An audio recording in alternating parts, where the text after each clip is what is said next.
बदल जाते हैं।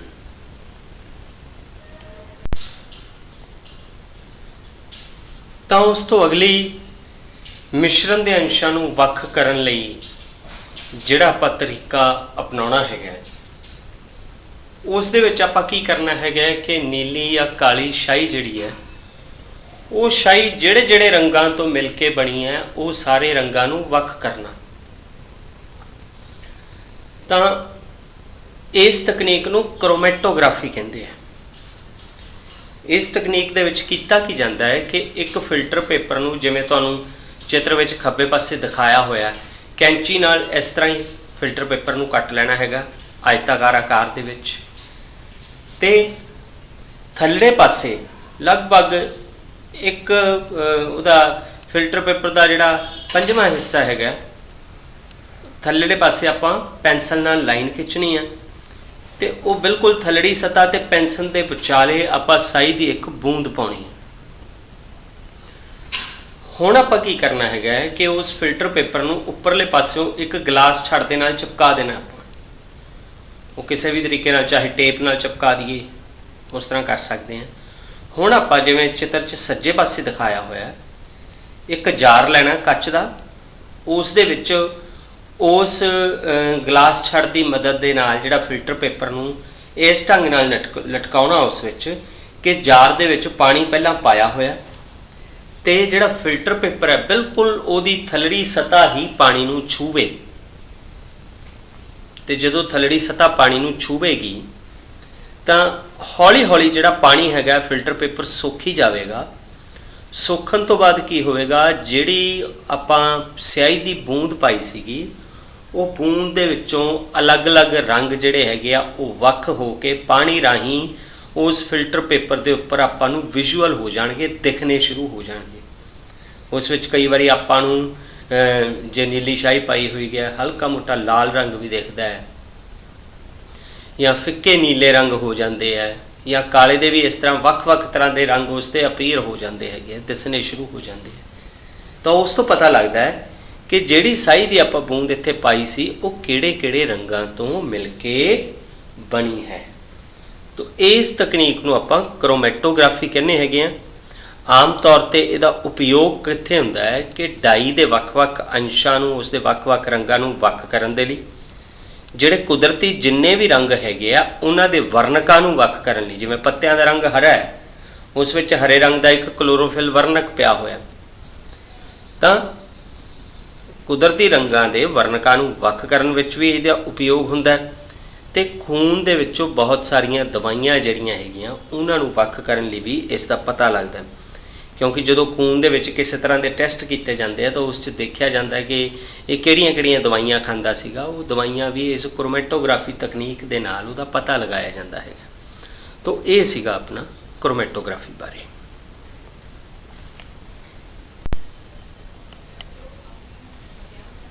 उस तो अगली जिहड़ी विधि हैगी है जिहड़ा मिश्रणां नूं वख करन दा तरीका हैगा उस विच दो अघुलनशील द्रवां नूं जदों वख करना है तो उस दे लई आपां की करांगे। देखो उस लई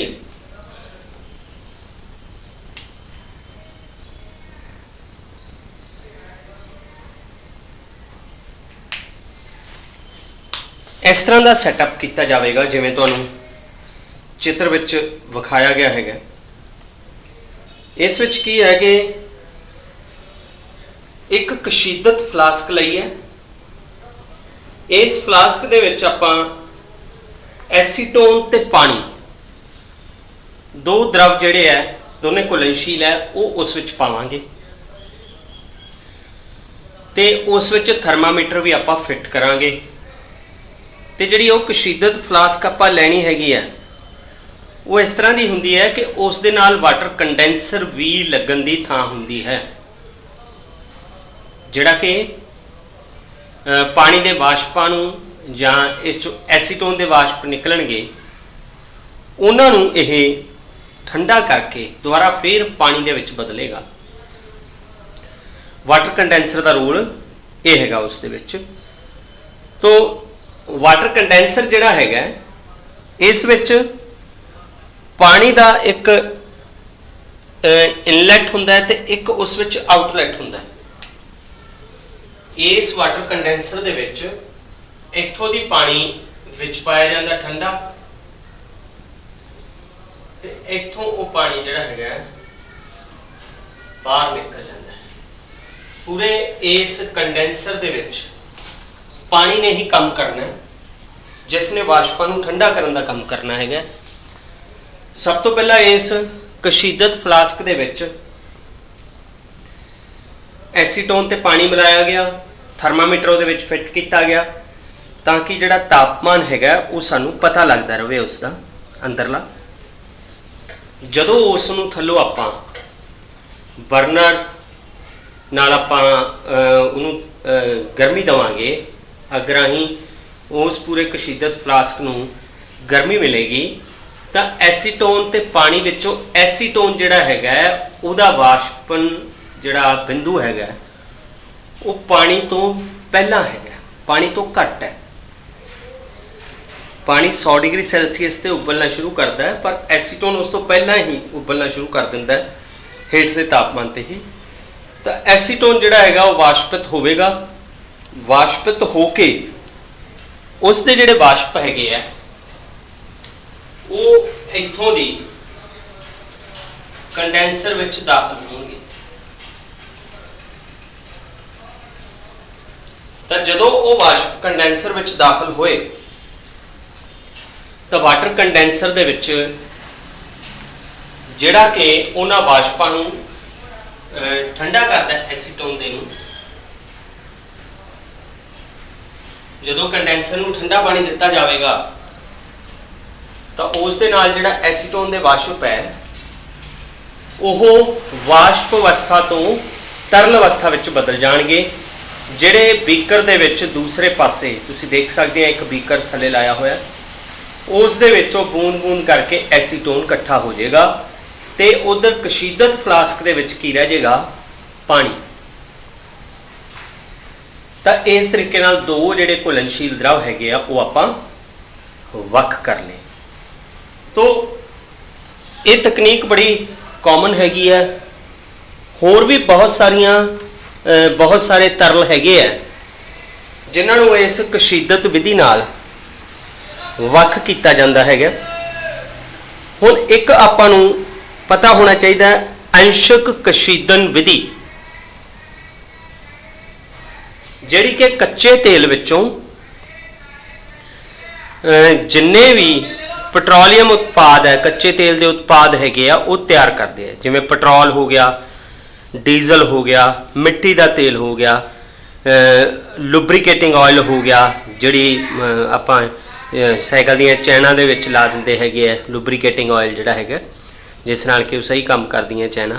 ਇਸੇ ਤਰ੍ਹਾਂ ਹੋਰ ਬਹੁਤ ਸਾਰੇ ਉਤਪਾਦ ਜਿਹੜੇ ਹੈਗੇ ਆ ਉਹਨਾਂ ਨੂੰ ਤਿਆਰ ਕਰਨ ਦੇ ਲਈ ਕੱਚੇ ਤੇਲ ਤੋਂ ਤਿਆਰ ਕੀਤੇ ਜਾਂਦੇ ਆ ਤੇ ਉਸ ਲਈ ਅੰਸ਼ਕ ਕਸ਼ੀਦਨ ਵਿਧੀ ਵਰਤੀ ਜਾਂਦੀ ਹੈ। ਤੁਸੀਂ ਦੇਖੋ ਵੀ ਇੱਕੋ ਹੀ ਤਰਲ ਦੇ ਵਿੱਚੋਂ ਕਿੰਨੇ ਬੜੇ ਘੁਲਣਸ਼ੀਲ ਤਰਲ ਵੱਖ ਕੀਤੇ ਗਏ ਆ, ਤਾਂ ਉਸ ਲਈ ਜਿਹੜੀ ਵਿਧੀ ਵਰਤੀ ਜਾਂਦੀ ਹੈ ਉਹਨੂੰ ਅੰਸ਼ਕ ਕਸ਼ੀਦਨ ਵਿਧੀ ਆਪਾਂ ਕਹਿੰਦੇ ਹੈਗੇ ਆ।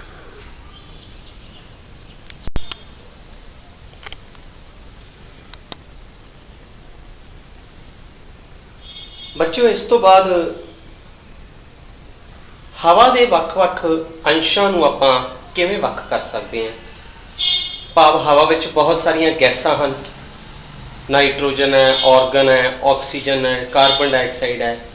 ਇਹਨਾਂ ਸਾਰੀਆਂ ਗੈਸਾਂ ਨੂੰ ਵੱਖ ਕਰਨ ਦੇ ਲਈ ਇੱਕ ਤਰਤੀਬ ਆਪਣੀ ਕਿਤਾਬ ਵਿੱਚ ਵੀ ਬਣੀ ਹੋਈ ਹੈ।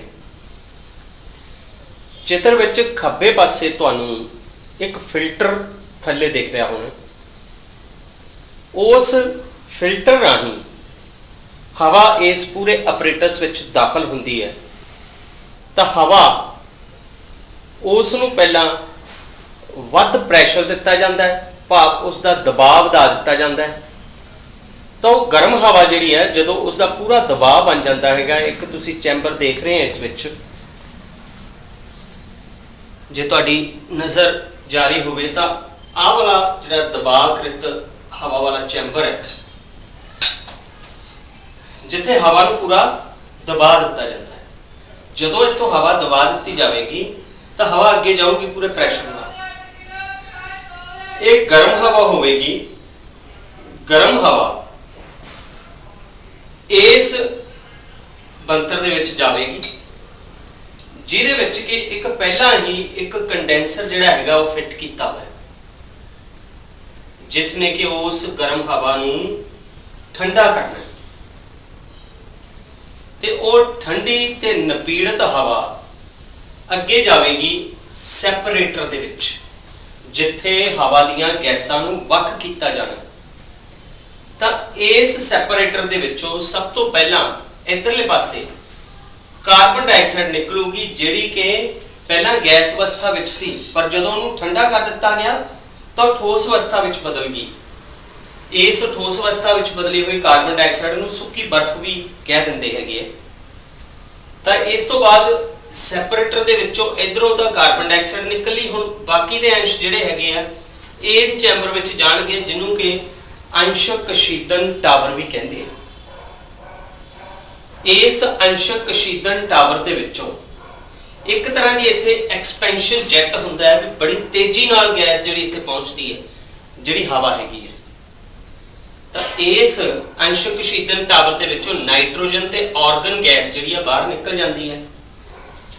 ਤੇ ਕਿਉਂਕਿ ਉਸ ਗੈਸ ਨੂੰ ਇੱਥੇ ਠੰਡਾ ਕੀਤਾ ਗਿਆ ਹੁੰਦਾ ਤਰਲ ਅਵਸਥਾ ਵਿੱਚ, ਬਾਕੀ ਦੀ ਜਿੰਨੀ ਵੀ 21% ਆਕਸੀਜਨ ਉਸ ਪੂਰੇ 100% ਦੇ ਸਿਸਟਮ ਵਿੱਚ ਹੁੰਦੀ ਹੈ, ਉਹ ਇੱਥੇ ਜਮ੍ਹਾਂ ਹੋ ਜਾਂਦੀ ਹੈ, ਜਿੱਥੇ ਕਿ ਤਰਲ ਆਕਸੀਜਨ ਪ੍ਰਾਪਤ ਕਰ ਲਈ ਜਾਂਦੀ ਹੈ।